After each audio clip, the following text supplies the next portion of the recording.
আগামীকাল সন্ধ্যা ৬টার সময় তফসিল ঘোষণা হবে এবং আপনারা আগামীকাল সন্ধ্যা ৬টার সময় তফসিল ঘোষণা করা হবে। মাননীয় প্রধান নির্বাচন কমিশনার তফসিল আপনার অন এয়ারে আপনাদেরকে জানিয়ে দিবেন। উনি জাতির উদ্দেশ্যে ভাষণ দেবেন, এখানে তফসিল ঘোষণা করে দিবেন। আগামীকাল ১১ই ডিসেম্বর সন্ধ্যা ৬টার সময় আমরা সীমানা নিয়ে যে একটা খবর পেয়েছি, আমরা অ্যাডভোকেট অন রেকর্ড অথবা শর্ট অর্ডার পাওয়ার পরে এ বিষয়ে কমিশন সিদ্ধান্ত নেবেন। কালকে তিন আসন আপনার তফসিল কালকে ঘোষণা করা হবে। এখন পর্যন্ত সিদ্ধান্ত হচ্ছে ৩০০ আসনে, কারণ আমরা এখনো পর্যন্ত তো কোর্টের কোনো অর্ডার পাইনি। অর্ডার পাওয়ার পরে যদি সংশোধন লাগে সেটাও সেভাবে করা যাবে। আমার মনে হয় না, কেননা এই কারণে যে আমরা এখনো পর্যন্ত কোনো আপনার অর্ডার আমাদের হাতে এসে পৌঁছায়নি।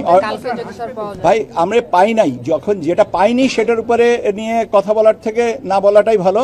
আমি আপনাদেরকে আবারও বলছি, আগামীকাল সন্ধ্যা ৬টার সময় জাতির উদ্দেশ্যে ভাষণে মাননীয় প্রধান নির্বাচন কমিশনার তফসিল ঘোষণা করবেন।